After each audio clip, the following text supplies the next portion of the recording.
안녕, 구주입의 과학 강사 민지쌤이야. 선생님은 오늘 중학교 1학년 2학기 이제 기말고사에 대한 풀이 해설을 시작할 거예요. 해서 이제 난이도를 말씀을 드리면 상문제 5개가 있었고 중난이도 문제가 16개. 그다음에 이제 가장 아래 단계 하난이도가 4문제가 있었습니다. 극상 난이도는 없었고요. 그래서 이제 선생님이 설명드릴 거는 상난이도 중에서 이제 유형별로 다른 4개에 대해서 이제 설명을 문항별로 드려볼게요. 그래서 첫 번째 준비한 문제는 3번이에요. 그래서 오른쪽 그림은 양초가 타고 있는 모습을 나타낸 것입니다. 자, 일어난 상태 변화에 대해서 옳은 것을 골라라. 그래서 상태 변화에 대한 문제입니다. 그래서 A, B, C가 각각 어떤 상태 변화인지를 알아야지만 풀 수 있는 문제가 되겠는데요. 밑에 A서부터 한번 보겠습니다. A의 경우는 이제 녹아내린 양초가 여기서 이제 굳죠. 식기 때문에. 그래서 이거를 갖다가 응고라고 생각을 하시면 되겠고, 자, B의 경우는 지금 당장 뜨거운 열대에 막 녹아내리고 있어요. 이렇게 녹아내리는 거는 융해라고 우리가 공부를 했었죠.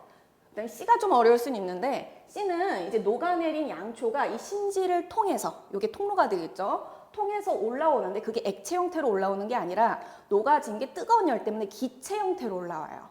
그래서 불에 타는 모습이기 때문에 기체, 뜨거운 열 때문에 이제 액체가 기체가 되는 기화 현상이라고 보셔야겠습니다. 자, 그렇다면 3번에서 옳은 것을 골라야겠는데, 자, 답은 그럼 2번이 되겠죠. 융해가 일어난다. 해서 3번의 답은 2번 되겠고요.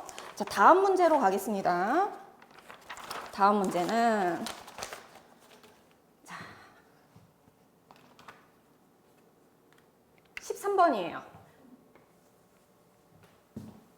자, 요 문제는 우리가 빛의 합성에서 공부를 했었거든요. 그래서 오른쪽 그림과 같이 흰색 종이에 여기 빨간색이랑 파란색 조명을 겹쳐서 비추었죠. 그래서 두 빛이 겹치는 부분 A를, 자, 여기서 문제 잘 읽으셔야 돼요. 흰색으로 보이게 하려는 겁니다. 두 색깔에 대한 합성을 물은 게 아니에요. 지금 여기서 오답률이 높거든요. 그래서 합성을 물은 게 아니라 얘를 갖다가 결과적으로 흰색으로 어떻게 바꾸는지를 묻는 문제예요. 그래서 단 비추는 빛의 세기는 모두 같다라고 했을 때, 자, 빨간색과 파란색이 일단 기본적으로 빛의 합성색이 어떻게 되죠? 자홍색이죠. 그래서 자홍색 고르신 분들 많을 겁니다. 둘의 합성색은 자홍색이에요. 자, 그러면 얘를 갖다 흰색으로 바꿔주기 위해서는 이제 빛의 삼원색 중에 하나인 초록색이 하나 더 가미가 돼야지 우리가 최종적으로 흰색이 되겠죠. 자, 그래서 답은 초록색을 고르셔야겠습니다. 초록색. 그래서 3번이 아니고 우리가 답이 2번입니다. 자, 다음 문제는 17번으로 가겠습니다.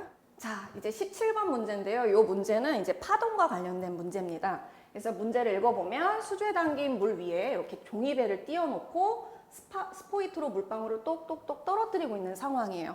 이때 이제 종이배가 어떻게 되는지에 대한 보기가 있는데 읽어볼게요. 자, 물방울이 떨어진 곳을 중심으로 동심원 모양의 물결파가 만들어진다. 동심원이 이제 어려운 게 아니라 나이테 모양이라 생각하시면 돼요. 동그랗게 한 겹, 두 겹 이렇게 펼쳐져 나가는 모습. 그래서 모습은 동심원 모양이 그래서 맞습니다. 근데 니은 종이배는 제자리에서 좌우로 진동한다라고 했는데 좌우가 아니죠. 좌우가 아니라 위아래로 상하 진동한다고 하셔야 돼요. 그래서 이제 기억은 맞는데 니은은 들어가면 안 되고요.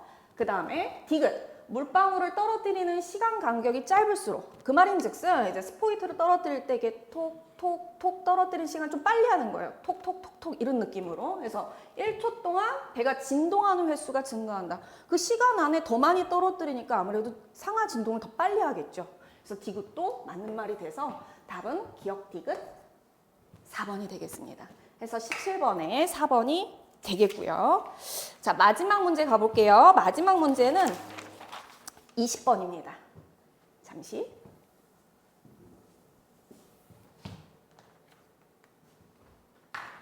자, 요거는 이제 조금 파동을 갖다가 항목별로 자세히 알아야 풀 수 있는 이제 문제인데요. 자, 파동이 진행하는 동안 매질이 한 점에 따라 이제 시간의 이제 진행에 따라 이동한 모습을 나타낸 것이다. 자, 옳게 짝지은 것을 골라라 하면 지금 묻고 있는 게 주기와 진동수입니다. 그래서 여기서 말씀드릴 게 주기죠. 주기를 어떻게 찾아야 되지? 자, 우리가 배운 바로 따지면 마루에서 마루에서 마루까지가 한 주기가 되겠고요. 또는 골에서 골까지가 한 주기가 되죠. 근데 이 모습에서 마루라고 하면 이 파형에서 가장 꼭대기 여기랑 여기가 마루가 되겠습니다. 그러면 이쪽 마루에서 이쪽 마루까지 걸리는 시간 그러면 봅시다. 1초에서 5초니까 그 차이 값이 어떻게 돼요? 4초가 되죠. 그래서 주기는 4초가 되는 거죠. 이제 마루로서 설명을 드렸습니다. 그러면 4초를 알아냈다면 진동수는 어떻게 되느냐? 이제 진동수랑 주기의 관계를 알아야겠죠. 그래서 이제 설명을 드리면 주기와 진동수는